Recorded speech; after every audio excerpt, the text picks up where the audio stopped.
ke wale ka kuma nunu te nyinen kaliye ko ambera kuma mununa tawsiri chogo nyuma kunnan ko qur'ana ka tawsiri chogo nyuma na ako almami chama nyerebe tawsiri bilade tawsiri haqiqa nan ko qur'ana ka tawsiri no oye almami chama nyere debe tawsiri bila ola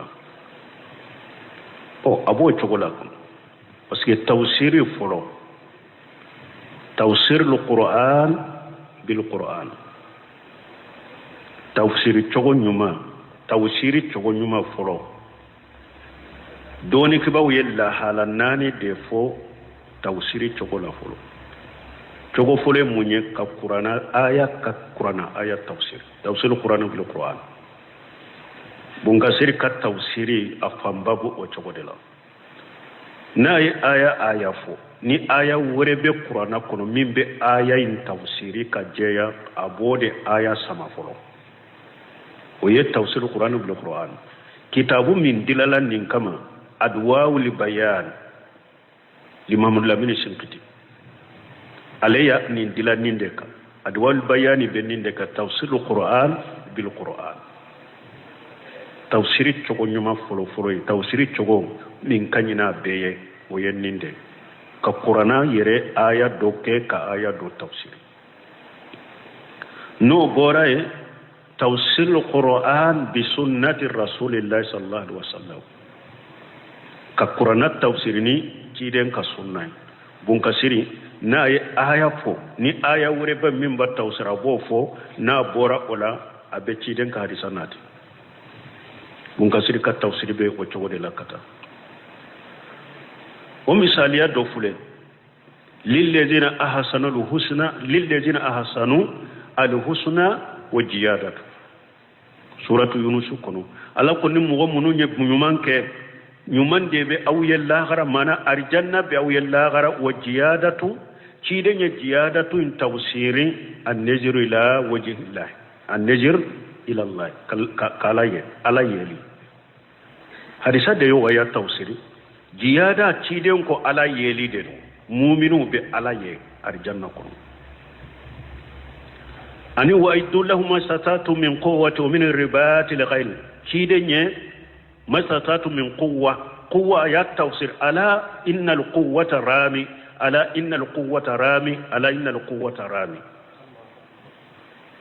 fanga min fora ayayin kono ko aka fanga aka labbenke jugunye labbenye de aka binye kala fili de ladege ka tege jiya de ladege labbenye de aka tege jiya de ladege labbenye de aka tege jiya de ladege kide hadisa de yo tawsir en ni mo min yo ke marashidu imajiya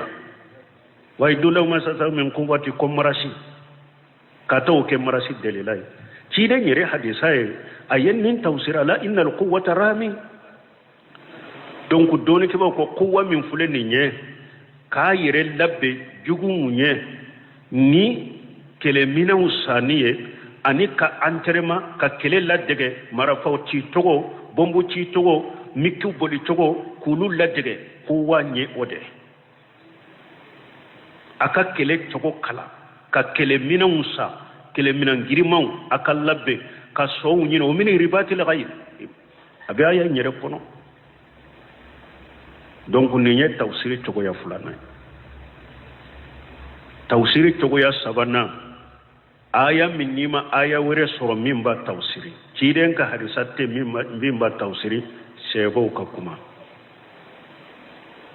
ibe tawsiri ke ni sebo ka kuma ni sebo min ka kuma be komi buna bas na ka kuma be aya in tawsiri minna ibo fanata ni de sabana yiwa ni ma seba ka kuma soro aya min fora ima seba ka kuma soro ala ima aya soro ka tawsiri ima ciden ka hadisa soro ka tawsiri ima seba ka kuma soro ka tawsiri tabinaw munu nye seba wuye tabinaw ibe ulu ka tawsiri ibe qur'ana tawsiri noya donc qur'ana tawsiri betaninde nani nay bo duru nay de qawaidul arabiyya ni be arabu kan fana don arabu ka ibe sika qur'ana tawsiri arabu ka qawaidu nubo do min te bo arabu kan kono min ye lugayni arabu kande min te bo arabu kan luganu kan langi kono ba tawsir ngoy donc qur'ana tawsir be tan nin chogo de la bo min be fara ninka anye min fo donc ci den ka hadisa ani shaybaw ani tabino nonu nyamunye salafu aya ni ba famu ka tawsira kabbe salafu salihu ka famu chogoma hadisa min ni be o sarahu akabbe salafu salihu ka famu chogoma donc tawsir nyuma yen ninde min ni e yere sigira e be bidiya mununa e be kollan kolo mununa ko ahli ko mi ahli tatili bunu simne misal ya mindi ahli tatilu yake chogomi ka ayata doro ka jigi e yere kala nyine ka kabbe oma ka soro aya wure ma at-tawsiri o ye ka soro ciden ka hadisa mana wala ka soro shebo ka kuma toka ka soro tabina to kuma toka o ye tawsiri yo boy ka jifa de kono mo ma ko tolanto mina anta mina ye e fulana juman faraka Qur'an be sago e jamono ka aya yalama ka mun isa balanya baraka debo ko ka Qur'ana ki sago o yera kuma ina Qur'ana te siga ke sago ni mo hadisan nano la ka ba dersu kono hadisan be turmiji kono tafsir yorola ni mo kuma na Qur'ana la ni ka araye ni ka hakilina ka be ka hakilina ma aya ma o hakilina fo enye hadisa ma fo inye shebon ma fo tabina ma fo tabina ma fo ci den ko yere kire labbe jahannaba shigili kama qur'ana de tafsir ni haklina de araide qur'ana be tafsir ni salafu ka famude ikat tafsiri kana bo salafu salu ka famu ko sino tafsiri chama bew ne munas kunna mo ye tafsiri damado de sugantiya u ka tafsir buka parce que ulu de be salafu salu ka famu ka sunna mo ka tafsiru masala tafsir ibn jarir tawsir ibn kasir tawsir al-bakhawi tawsir al-kutubi me ibafu ya qataw bo kono qataw do bo kono abe yoro do tawili sino tawsir tamambe yo shew ka tawsir bidam mo ka tawsir be me sunna mo to wulu konte sunna mo be tawsir munun konte ay kambe mo munun temena bunjeriri ibn kasir bagawi nunu sunna mo ka tawsiri nunu de ka tawsiri be sunna ka tawsiri be salafu ka famuka nunu de ka tawsiru be salafu ka famuka sadi nunu ka tawsiri nyanka wakati laban ka mo de ulu fana ka tawsiri be sage ka tabunjere nunu bun kasiri nunu ka famunu ka tawsiru kono na feundema ulu ye ulu de suru nyanye donc ahli sunna wal jamaa ka tawsiru be de me tawsiru be u falendo qurafatu ni ahli tatili ni alaka mankutu yele mani de sunna mo tewlu jate donc fo de ka famu qur'ana te tafsiri ni ka hakilina ni ka famu e qur'ana be tawsiri de ala faham sarafu salih ika tawsir kana bo sarafu salih ka famu kono jazakallahu khair ambal mo do yani ngali ke ko de woni ko amba ko kana bo fama ko fama do de yalla fama na fora fama aka ko perdere la perdere ko do wa ube fama jumende ko bon ni ma do nyinin kali ndira u masinya fulare ni nyinin kari ajabira dawrabu ko dawde nyinin kali nati ko no ko an kana bo fama ko fe ko fama ye president ye ube fama ye jumay nyenni jabi dawrabu aba wojo ci atigi mo be ba sura atigi ya jabu yere soro eta kalama jabu in kera dewrabu an ko nu ko fama iyado min ye Sheikh Sal Fawjan akol lesiri dobe mogo chama hari doni ke baga chaman to lesru do janko kalambalin ako kasiro lesiri do ahli sunna wal jamaa ka aqida lesiri de do ako me doni ke baga yere mo lesiri do janko kalambalin ako fo lesiri fana ka do de bo ko lesiri fana bena poso sabanna de la fana ala batoli kofe ciden ta kofe lesiri sabanna nyaade de la hawla wala quwwata illa billah ya ayyuhalladhina amanu atiullaha wa atiu rasula wa ulul amri minkum ala batoli kofe cide labatole ko fe sabana munye wa ulul amru ko nyema akera joli lesiri sabana tewa me kalambagaw yere ko kalambagaw yere maseka nim famu janko ha mu makala karamogo yere do tununen do fama labator yorola sunna mo kalle siri sabana min fule ninye karamogo yere do tununen do ala folo kuma mana kalande umma kuma mana mogo munum makala le siri sabana fana de do ahli sunna wal jamaa ka ila kono kalle siru kono donc nu ko fama wa ulul amru minkum doni ko fulade do wulu amru dobe dina konya debe ulu boro uye ulamao doni ke bagaw ulu amru dobe minye marabe ulu boro fama marali be ulu fana boro ulu ye ulu amru ye wala me aya nunun kono ulu amru munun be fote doni ke bagaw taye munye ulu taye doro ka dina de bangulu ka ulu amru ye munye ka dina bange mogoye ala tay ninde ciren tay ninde ni dagara ni haramu yara ka fatawa uke doni ke bako ka ulu amurai ayaye ninde ambetu ulu ko ninde la dina bangele ulu de be dina bange ni ulu ya bange ninde ala tay ninde beke ninteke ulu ba di jomma fama ulu ba di abange ka di fama udema men minye ka boli mogoka be ka ke ube be kanak nin ka haramu yara ko ye fama de tay doni ki bago ka ulo amuriya yede ka dina bange kala tabbange mo ye ka ciren tabbange mo ye ka fatawa uke ulu tay o de jamana kono donc ni ulu ya bange ulu ba fo fama de ulu ba di fama de ma ka boli fama ka kay ka boli mo ka mo nyamara nay o be fama de bono donc doni ki bago ka ulu amuriya ulu taye dina fambela ni dina bangali de ambe tugulu ko ola nu ye ala ta fonye u ye cide ta fonye ala fahamu salafu salim ambe tugu ulu la o yoro la kake men nu ye ala ta bro ye fon fonya la ta te cide ta te sunna tante tugu ko la de ambu ka kataw to bolo ulu ka ulu amuriya e dero dina bangali afamura me aya munumbe hadisa ba ewa keme ani tani nani ulu be ul amru munun ka jiya marabagaw famaw ulu be famaw de labbato le ka jiya marabagaw minye jamana be min bolo jamana kuntigi marabagaw president u be ulu de ka doni ke bagaw yere be ulu de marala fana bo na kera kunnin karamugo na ka jama afana ya damana fama ye jamana kono na kwankata yoro min kare anata kari na ko an ka jo an na jo nin karamogo fana be jamfe afana na ka jama na ko mi akalla bato kake nin karamogo fana be yamfa na ka jama na ko mi o kake na ko min ka kara ka kari president fana ba dama jamana be marawa jamana be marakata mi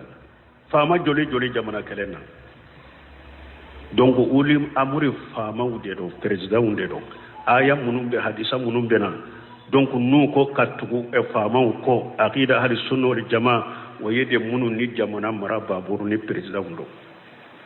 ambe ke ulu de ko har ulu yere fana ciden nya fa ko an katugu ko har nu ye jamana kan na fulo beki utai kan she boala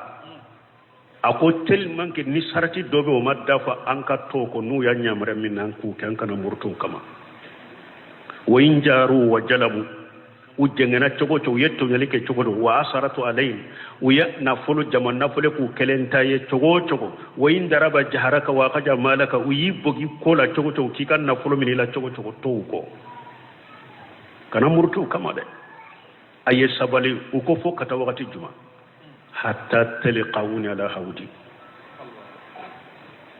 tuma mi chide nya famo ka to nyalifo aye to ko aye sabali aka hakke aw luka hakke mimbe awka ayuka hakke duma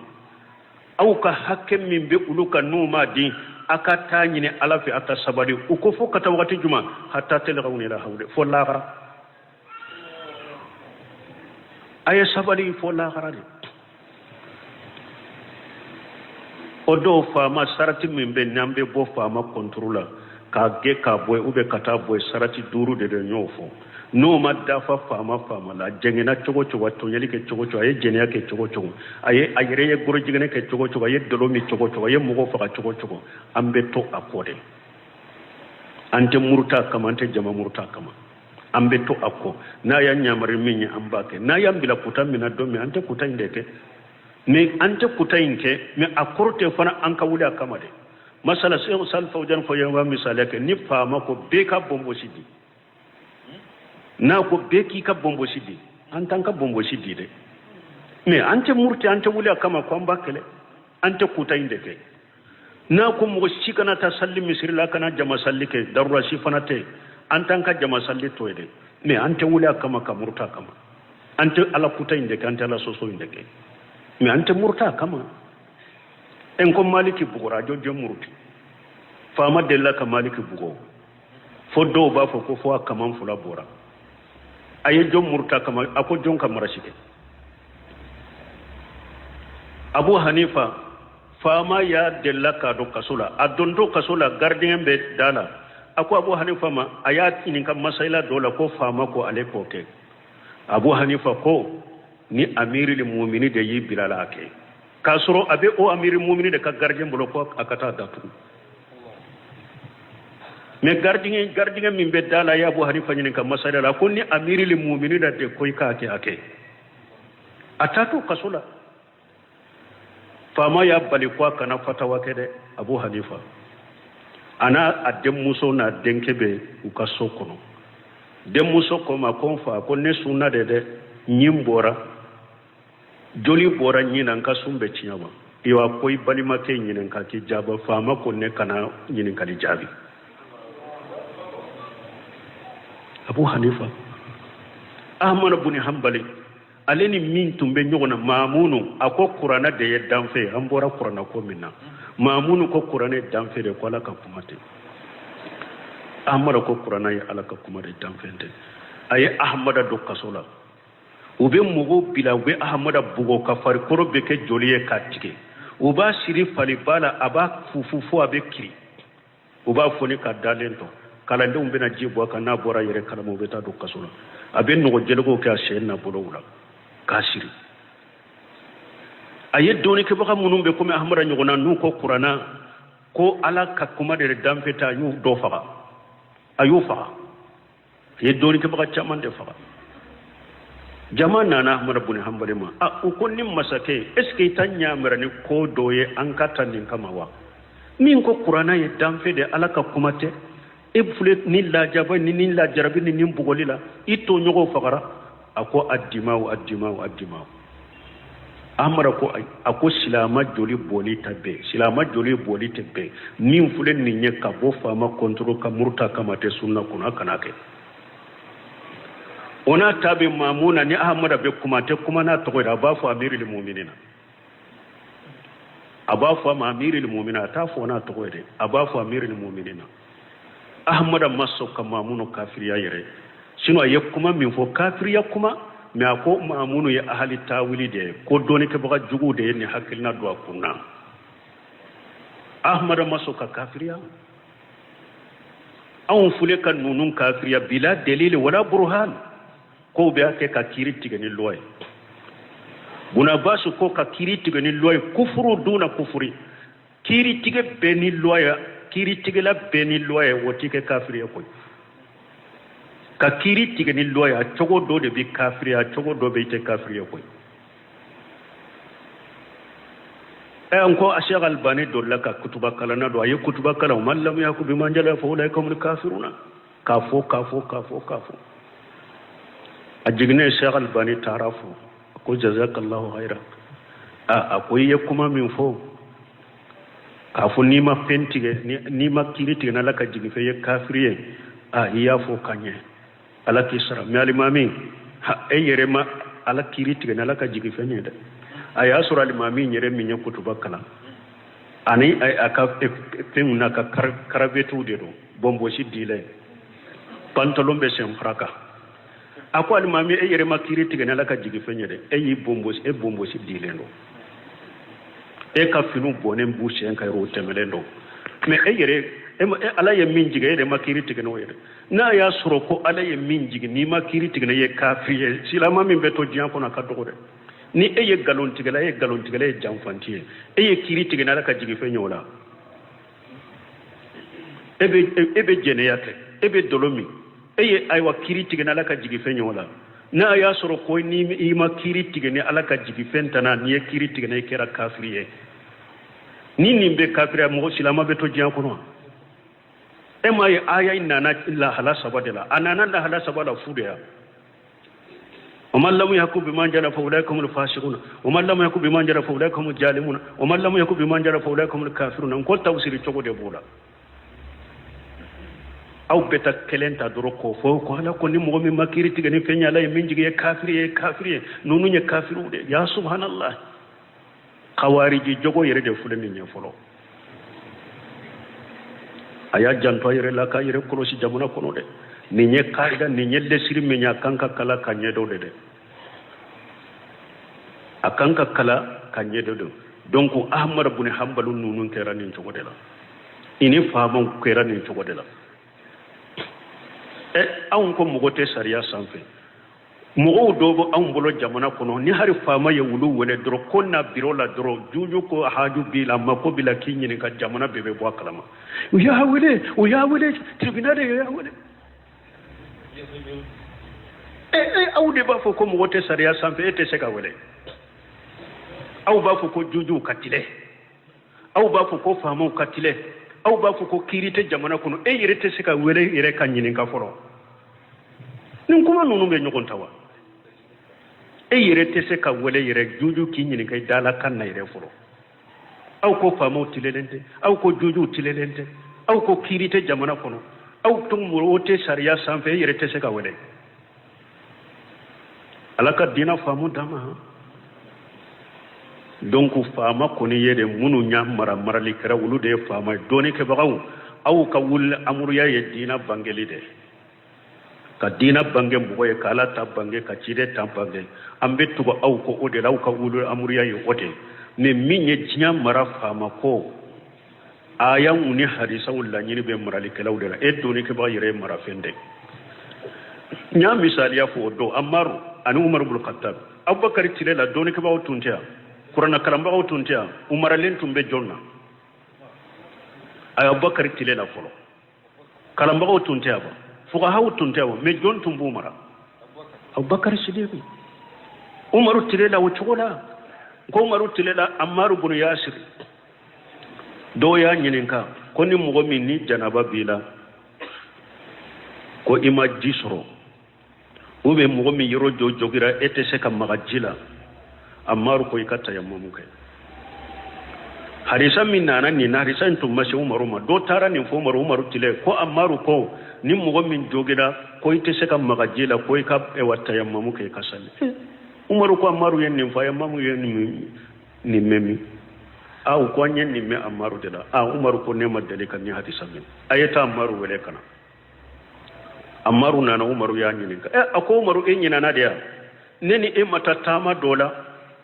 janaba yenne soro jite ne bolo ne kulunkuru la bogola komi daba be kulunkuru chogomi anna le nya fo ciden ko tumben wasankin bolo fulake ka ewa dugu kolo gosite nkin ewa nye daw salon kun tege faraw salon umaru hakili maseka kisayne anyina na pew a hakili maseka hadisayne awa amaru ko umaru ne hakili ma hadisayne ka hakkim min benneka de benne mara ni kon ka hadisayin foli to yamba fo to pew nda lakale umaru ko ay ako ciden ka hadisan lakale ne to balola de iyere ko ciden nya foye ni to bono hadisayin fo buno semenu tumami saudiya fana doni ka bawo doye mukhalafatu doku ummina nan mankan chayara wi doni ka bawo mina wi buno semenu ko ay sabali akwai sabali ala ya wunya mare aka tugu wulule amuru do ko konne usaymin ni fama ko bi masake ko bi wulule amuru ko bin kana fata waken take akonna kun kana derisu kente derisu ke be derisu jo mbeta salli ni mogo ye misir la mbe salli na ko seminu kanake hari alimamiya ko mbe salli safa ko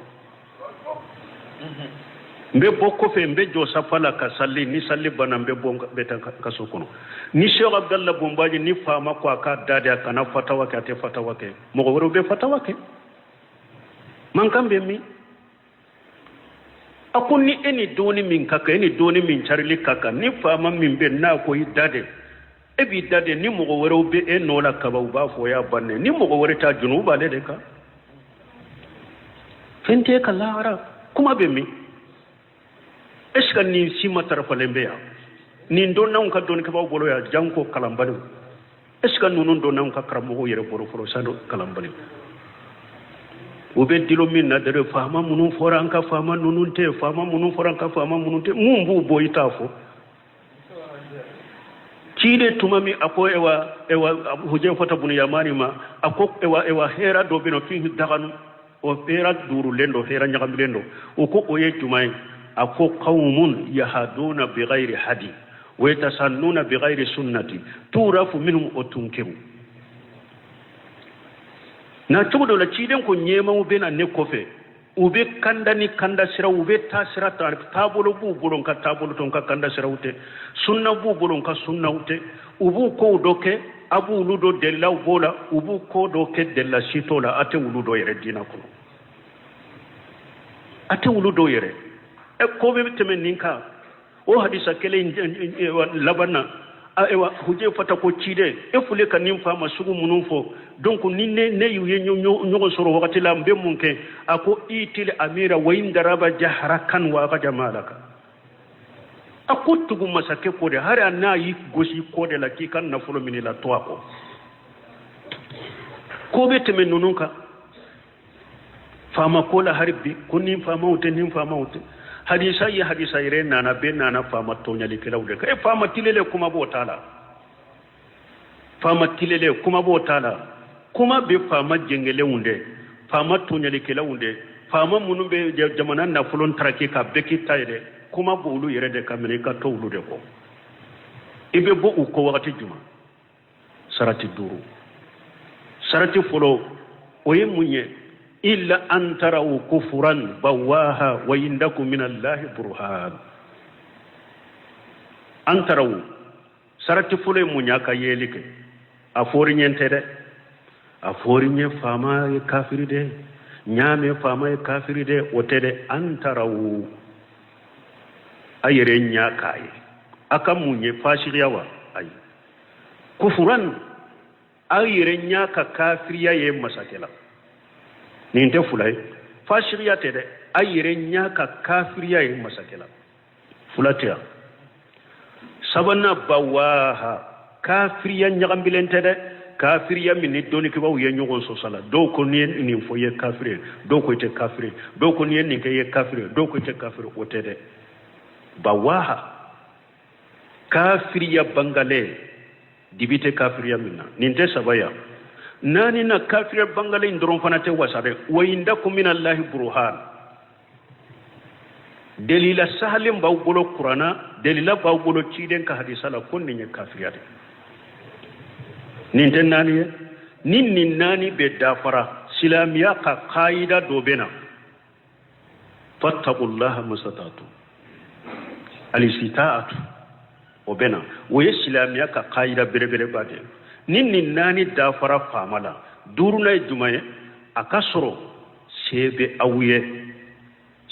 awye fanga ba awla kelemina ba kona bolo nin fama abese ka wuli akama katata ka bara yorola katabila ka sokono kalate mugosi wagashi me aw bolo lankolo natige muru ba boro fama na bombuna mikuna military na ka fini tigew ko beto wuli o ye fendo mbaliyani naluma yade akasoro sebe awye abese katata kabo akabara yorola abeta bila ka sokono kalate mosi wakati jolite bo foite chinya kele akasoro abe mimbila nola mugo doba bolo min kausa aleye sampurusa ube akausa ye kosobe yerede o fana baw bolo ale tara katabila ka sokono abe nin shiga nola ni sarati duru dafara be bo fama ko fe ni sarati duru mabdafa ate bo fama ko fe de ate murta bolo de imamuna maliki ko ako jamana ka sambi wolon fulake fama to nyali kala bola kausa jamana ka su kelenke ni fama tala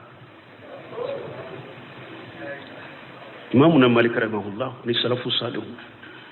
donc nunun ka korosi wodi ato Cheikh Albani rahimahullah nanya anka karamo banu nan sagira katu ka hakrano ka kitabu mante fili ni Allah ta ko fe Cheikh Muhammad bin Salih Usaymi Cheikh Lumbaji Cheikh Albani min be nyana mayala ambuno imamu jamanihi Cheikh Salih Fawzan kalandon ahli sunna wal jamaa na bambara nunun ka hakrano ka kitabu kakka ate fili Cheikh Albani ko ale ba fo ko ni saratin nani mbe da fara famala ko ale ba fu ya te daga yi kawuli kama fo duru nan ka da faye aka suru shebiye Cheikh Albani ko ale bo fo ni fama kera kafiri yere aka kafira jera yere da ya fu ne kafiri ako ale bari ba fu ye ate daga yi kawuli kama ka murta kama ni setiye ali sitaatu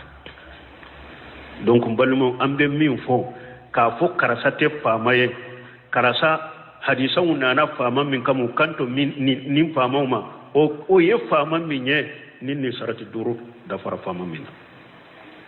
nin sarati duru da fara fama min nani no da fara fama min konila donc fama munun fora hadisa kuno kwanka to ko fama to ye afamurawa bon ni har o kera o fama suguye ate fama min na an ka to ako an kan ka to ako mumbena aka soro nambe wula kama nambe murta kama shebanye nanti jamana noni ka jamana ke fawda ka jamana diga kono donc ambe min fo o yenni nda basuran ka wakati retemena ha subhanaka allahumma rabbuna bihamdika shalla la ilaha illa anta astaghfiruka wa atubu ilayk ke wale ka kuma nonun tenyenen kaliye ko ambera kuma mununa tawsiri chogo nyuma konnan ko qur'ana ka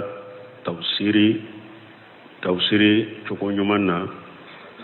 ako almami chama nyerebe tawsiri bilade tawsiri haqiqa nan ko qur'ana ka tawsiri no oye almami chama nyerebe be tawsiri bila ola o abo chogo la parce que tawsiri folo توسير القرآن بالقرآن توسير تشغل نما فلو دوني كباو يلا حالناني ديفو توسير تشغل فلو تشغل فلو مني كقرآن آية توسير القرآن بالقرآن بونغاسير كتوسير أفهم بابو وتشغل دلا ناي آية فو ni aya wore be qur'ana kono min be aya in tafsiri ka jeya abode aya sama folo o ye tafsir qur'an bil qur'an kitabu min dilalan nin kama adwaul bayan limam al-lamin shinkiti alaya nin dilan nin de ka adwaul bayan be nin de ka tafsir qur'an bil qur'an tafsiri chogo nyuma folo tafsiri chogo min kanyina beye o ye nin de ka qur'ana yere aya doke ka aya do tafsir